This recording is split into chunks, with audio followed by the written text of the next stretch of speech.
महागणाधिपति की जय, महागणतनय की जय, महागणाधिपति की जय, जगन्नाथ की जय, पुरुष की जय, धर की जय, पाणी की जय, चंद्र की जय, गोस्वामी की जय, कृष्ण कल्याण हो बोलते को बार हरि कल्याण हो बोलते को बार हरि को बार हरि परमाराध्य मम इष्ट देव ठाकुर श्री श्री स्वर्ण क्षेत्राधिशादी पुरुष महांगाधिपति महांगातनय श्री श्री श्री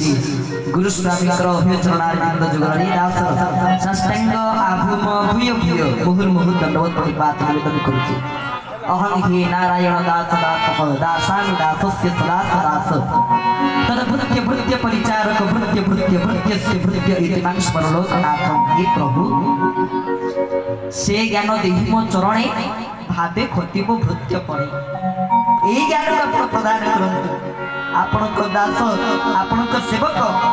आपनकर कथा को आलोचना करी जीवन केवल आपनक सेवा रे लागि जा प्रभुकर श्री चरणारविंदरे साष्टांग परिपात निवेदन करूछु। श्री ब्रह्मणाक्षर शांति महायज्ञर परम पावन कार्यक्रम सत्संग ये सत्संग अवसर मंचरे आसीन होता मंच परिचालक को सप्रेम गुरुस्वामी प्रति ज्ञापन करुच्ची। वाद्ययंत्र सहायता करुवा समस्त भाई मान सप्रेम गुरुस्वामी उपस्थित समस्त सबस्ती गुरुस्वामी प्रति निवेदन करुच्ची। विश्व भातृत्व दिव्यात्मा परिषद अच्युत गुप्त ब्रह्म संघ बरगड़ केन्द्र आनुकूल्य प्रायोजित श्री ब्रह्म अनाक्षर शांति महायज्ञ ओडिशार अनेक जिल्लार अनेक गुरु भाई भणी माने आज उपस्थित अच्छा समस्त गुरु भाई भणी मानक ये अधमर सबक्ति गुरुस्वामी प्रति ज्ञापन करुच्ची। जा हो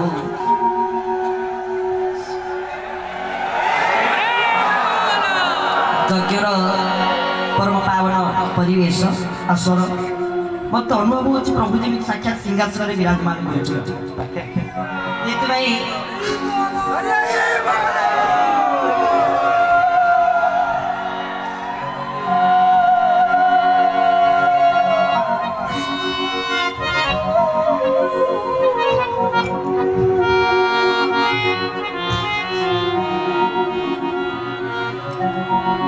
भावर ठाकुर तो सी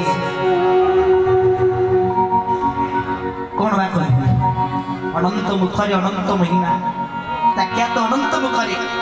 शिशुना गणंत जो अनंत कथा कही पारि आम भाया पूरी ये अधम अकिंचन बा कौन भगवान कथा कौन प्रभुंर कथा कह तथापि प्रभुंर जमी कृपा जमी करुणा हम आमे अन्य प्रवक्ता मानक ठारू तांकर मुखार बिंदुरु ए यज्ञर महात्म्य प्रभुंकर महात्म्य संबंध रे श्रवण करिचे। पूर्व मध्य ओडिसा प्रथम आध्यात्मिक चैनल प्रार्थना माध्यम जहाँ प्रवचन आपण मानी मालिका वचन अनेक बार प्रभुंकर महिमा को मध्य सी प्रवचन माध्यम विस्तार करिसेंती। तेणु आम समस्त अत्यंत प्रिय प्रमोद गोष्ठी महोदय पूर्व अति सुंदर भाव समस्त को प्रभुंकर कथार अमृत रसरे मजाई दे कही आम मान को धन्य कले। प्रकृत बरगड़ ये हूँ बरगड़ माने जो माने बर पाई ये गड़े जन्म होती जो माने बर पाई ये गड़ जो माने बर पाई ये गड़ को आसी तेणु आप सब बर प्राप्त देखु यज्ञ अनेक आगे अनेक यज्ञ आसी यज्ञ अनेक जाइए आपण मान प्रश्न उठुव यज्ञ सब बर्तमान हूँ कौन कारण कौन मो प्रभु मो केशव सुंदर सहस्त्र लिखित शास्त्र चरमरे निजे कहते जुगर कथा जमी सत्य सत्य सत्य त्रेतया सत्य द्वापर सत्य कली सेमिति त्रेतयारे सत्य त्रेतयारे त्रेतया त्रेतयारे द्वापर त्रेतयारे कली द्वापर रे सत्य द्वापर रे त्रेतया द्वापर रे द्वापर द्वापर रे कली कली रे सत्य सरी कली रे एबे त्रेतया चली त्रेतया जुगरे जेमति चारि जुगरे भगवान को पाइबार उपाय थिला जाके निमंत्रण पत्र में से श्लोक लिखाई कौन ना कृतेति थायते विष्णु त्रेतये जजते मपि द्वापरी परिचर्यां कोड़ौ केशव कीर्तनादि जेहेतु कलिजुगरे बर्तमान त्रेताय युग चली त्रेताय युग में भगवत उपलब्ध उपाय कौन था कि यज्ञ तेणु आम समस्ते कलिर त्रेताय पहुंचे और त्रेताय युग में भगवत उपलब्ध मार्ग था केवल यज्ञ से नाना जगार विभिन्न जगार मालिका प्रवाद्य यज्ञ संपूर्ण शास्त्रीय यज्ञ कारण आम जमी विश्व शांति महायज्ञ करुचे कि जगत प्रकार यज्ञ करुचे आज ना आसंता वर्ष हो कि आसंता काली हो कि आर सप्ताह हो किंतु ब्रह्मणाक्षर शांति महायज्ञ ये फास्ट एंड लास्ट प्रथम एवं शेष ये यज्ञ कौटी हम गड़ा श्रीपद अमृत शांति महायज्ञ ये यज्ञ फास्ट एंड लास्ट आउ कौ जगार हम ये यज्ञ हूँ दुर्लभ यज्ञ हूँ संपूर्ण दुर्लभ तेणु प्रभु को पाइचे प्रभुंकर कृपा को पाइचे प्रभुंकर कृपा को उपलब्धि करिचे पिता बापा को पाइचे आत्म संसार कमल कथा मो प्रभु मध्य देखंतु ब्रह्म अनाक्षर शांति महायज्ञ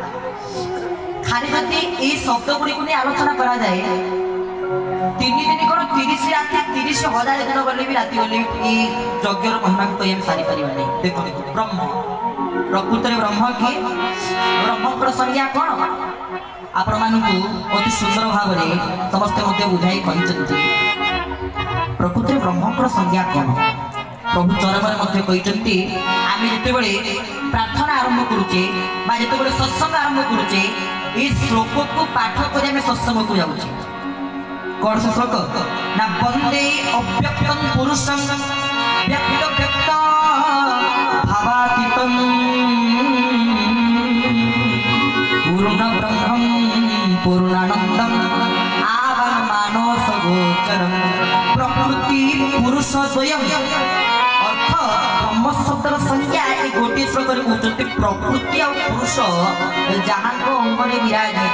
उभय प्रभु ठारे प्रकृति मध्य अछंती प्रभु ठारे पुरुष मध्य अछंती केमिति आमे मध्य भावरे भावरे भक्ति भक्ति गोटे प्रभु पाखे भजन जाए कौन ना गंभीर भितरे चका बइछि देखो केउ ठाकुर देखो केउ ठाकुर देखो केउ ठाकुर केउ ठाकुर से पुरुष की नारी हुए नारी पुरुष की नारी पुरुष की नारी हुए नारी नामटी मारी सुंदर लगाइछि मधुर लगाइछि ভিতরে চকা বইছি দেখো তো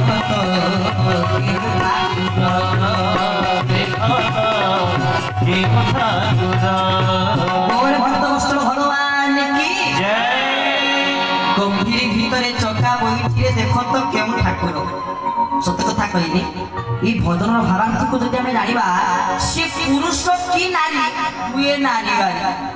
आप जो मैंने जाइए प्रभु दर्शन मैंने प्रभु को प्रत्यक्ष दर्शन करी पुरुष कि नारी बारी हुए आज्ञा बारी हुए ना कहीं आज पर्यटन आम प्रभु सहित प्रभुंर यज्ञ ठाकुर आगे तुम नाचु सब जी गुरु भाई भाई मैंने समस्त अच्छे सब देखी निश्चित भाव में ठाकुर आगे आम नाचु पिला कौन प्रभु भाव देते से पाखे जगत को नचाइला वाला सी मो प्रभु केशव सुंदर तेणु जी जगत को नचाइला वाला आगे नाची दिए आठी कौन मोर आवश्यक किसी आवश्यक ना कि लोड़ा ना धन जन पद मान सन मान पाद तले रघुथी होन तुम किंकर ये प्रभु मोर धनर टंकार अर्थर पैसार आपण कथार किसी आवश्यक ना जो आपण अच्छा मो जीवन धन अच्छा भाई से पैसा किसी आवश्यक ये अर्थर मूल्य कौन थाए किसी मूल्य न था साक्षात परम ब्रह्म उभय प्रकृति पुरुषर मिलित तनु साक्षात ब्रह्म जो ब्रह्म को ये आपण मैंने दर्शन कर खाली ब्रह्म ना पूर्ण ब्रह्म पूर्णानंद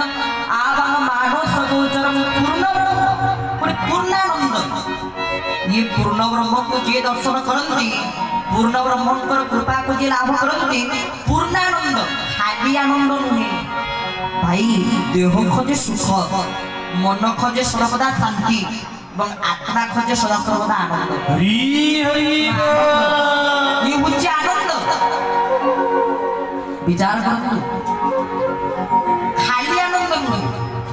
ब्रह्म पूर्णानंद माने पूर्ण आनंद पूर्ण ब्रह्म को साक्षात जी दर्शन करे ताको कृपा को जी लाभ करे भाई सी होचंती मो बापा सी होचंती मो मां प्रभु देखुना चरम रे मार स्नेह मध्य देइचंती बापार स्नेह मध्य देइचंती चरम रे प्रभु निजे कहिचंती धन रे गला कालीबे चरम रे आपको संबोधन करिचंती प्रभु मां केमिति कहते मां केमिति कहते मां को स्नेह प्रतिफलित प्रभु ठारे पुणी बापा को पाखे जहाले समस्त नैतिक भय थाए समस्त जी आम सब बसुचे बापा प्रति पिता प्रति समस्त जहाले नैतिक भय थाए बापा ऐसे प्रभु अनेक कथा केशव बोले कणिकार बाणी कहीदे तू बेईमान हो पार मु बेईमान बापा हिसाब से प्रभु मध्य पितार वाक्य कही प्रभु मध्य निजे तांकर वाक्य को कही मां को स्वरूप और पिता स्वरूप उभय प्रकृति एवं पुरुषर मिलित तत्व साक्षात ब्रह्म आहाकर अहितुकी कृपा एवं करुणा को बाध्य करी आमे सत्संग रे बसी आज एठी ब्रह्म अनाक्षर शांति महायज्ञ महिमा को श्रवण करिया पाई केते जो भक्त माने समस्त केते जो गुरु भाता गुरु भगिनी माने समस्त उपस्थित प्रभु निश्चित भाव में समस्त प्रति प्रीत और समस्त प्रति आनंदित कहीं ना यज्ञ ये यज्ञ हूँ दुर्लभ यज्ञ दुर्लभ अर्थ कौन जहाँ सहज मिले ना जमीती भागवत में पढ़ीचे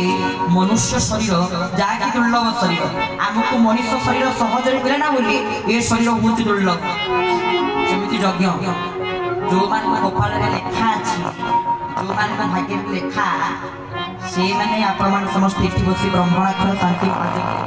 साक्षात परम ब्रह्मकर कृपा को लाभ करिया पाई एठी समस्त विराजित श्री परम ब्रह्मकर इच्छा परम ब्रह्मकर कृपा ताकर करुणा को बाध्य करे आमे आज सत्संग बा हरि कथा को आगे नबा विश्व कल्याण बोलने गोवा हरि हरि बोल।